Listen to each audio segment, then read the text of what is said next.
Welcome to Sir Mallorca again, and I have with me Zulma and Annie, and if you watched part one, you'll know a little bit about them. We're going to carry on the conversation about redefining womanhood, or redefining womanhood even, and we're going to move on a little bit to look at equality, and I'm sure we'll come back to what we were discussing in the last. Who wants to go? Who's got something to say? Okay, I'm going to talk a little bit about equality because I do believe here in the West, and I'm saying in the West, that equality is now, it's there, it's out there. I think I've got friends who as guys are actually looking after the children. It's not the women that are looking after the children. The women are able to earn more money, so the guys are staying at home bringing up the children. Interesting. But I think here in the West we do have equality, and I know Zuma really doesn't agree with me. But I think we do have more of a say, and in some ways what I see in my work, because I work with couples, is very often what the woman's doing is she's taking away from the man, and she's taking away the man's ability. And I hear them saying, oh, he doesn't know what he's talking about. Oh, he's a bit silly. Oh, don't take any notice of him. He's just a man.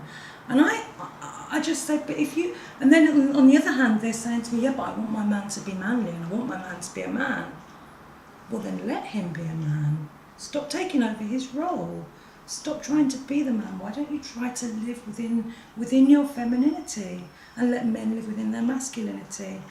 I think it's great that we understand each other.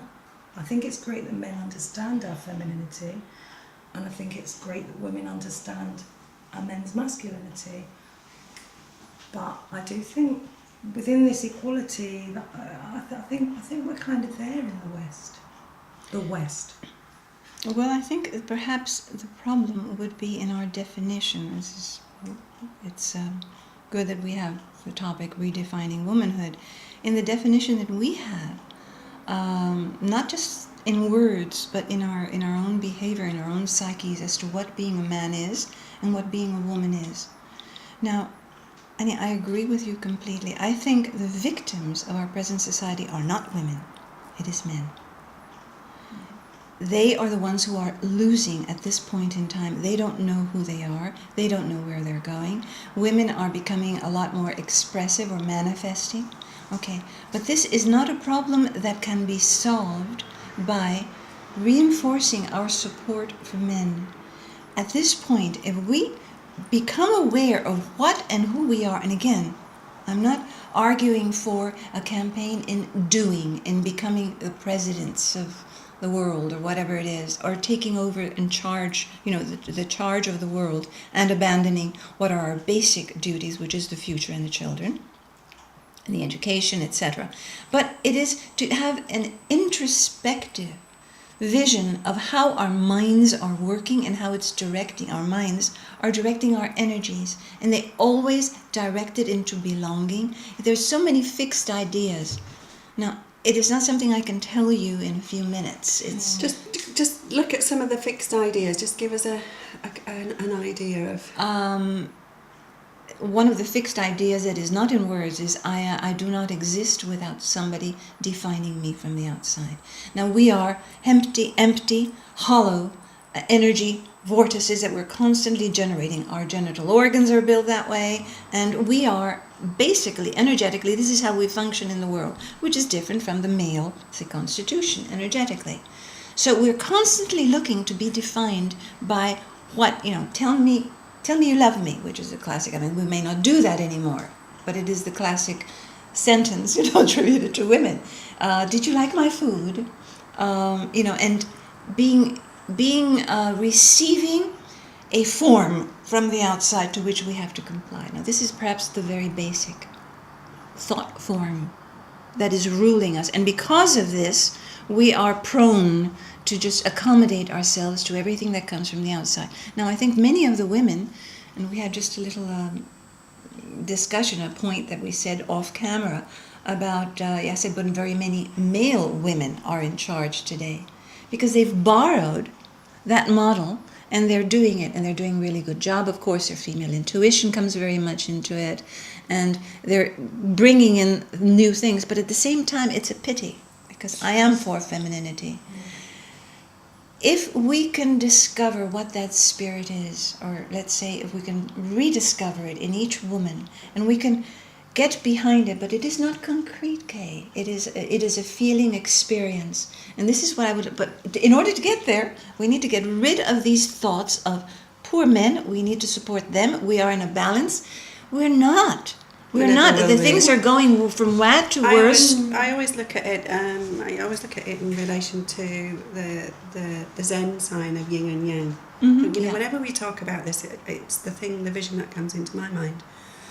We have the black and the white of the sign, and that's the masculine and the femininity. We are always going to be different. We've come from a different energy source, but when we put together, we are a whole. We are a unit. And it's interesting that you talk about the things you talk about, because I learned a long time ago that if somebody says, you know, do you love me? You know, I love you.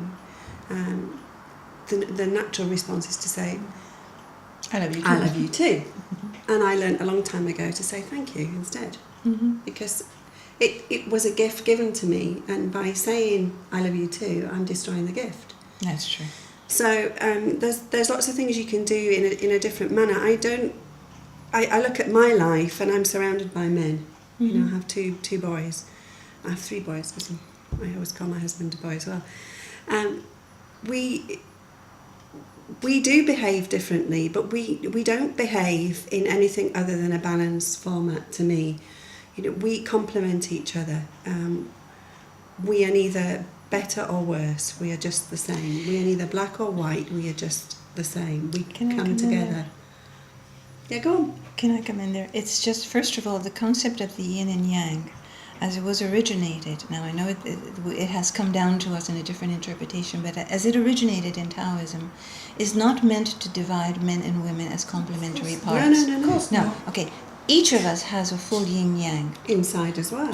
inside and outside and everywhere. We're expressing, okay? So it's not that we need or that we balance with the other side. It's like both sides are 2 models. Each is a model of how we evolve, because we're here for spiritual involvement. At least I think we're in agreement there. So each one has to develop that particular aspect or model, energetic model, and it contains the yin and yang within it.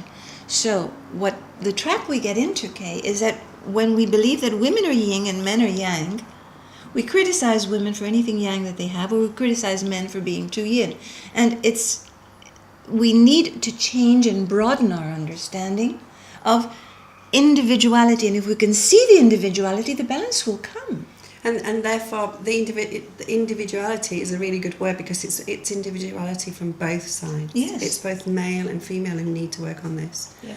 That they need to be both very, very happy. I think that happiness is a really interesting word, I think, as well. To be confident in your own body, to be confident in your own skin, a lot of people aren't that, whether they're male or female. And that also is... it is an issue, I think, that a lot of us face, to have that confidence to be Again, I cannot be happy if I am half, and I believe that I am half, deeply believe that I am half, and I try to prove that I am not half. It's still I am believing I am half. This is the only point I wish to make. So explain that a little bit more, about how you feel that you're in half, that you... My belief system as a woman, and I come from a bit different from you. I come from a whole Spanish, tradition. I had a chaperone. I mean, this is also my generation, which is older than both of you. But I was brought up very, very female, and I love being a woman. I love it. I would not change it ever for anything. And I love being very passive in my relationship with men. I love being men in a certain way. I mean, not just physically, but in other ways, to take the initiative, to be strong, to be whatever we call being male. However, it is in my more adult years, and after all this work that I've done with energy, that I am discovering, and I must say fairly recently, the last 10 years, that my innermost hidden belief system, as far as a gender is concerned, not soul, now that's a whole different story. As far as gender is concerned, is that I need the approval and the support of the outside world, and this is a male world. I need the parameters. I need the rules and regulations. My world is, as women, is a chaotic inner intensity. And I believe that women have reached a point, okay, for the first time in history, where we are so developed, and we go to the same schools, so we think exactly like men do, and we have all the skills, but we don't reason the same way.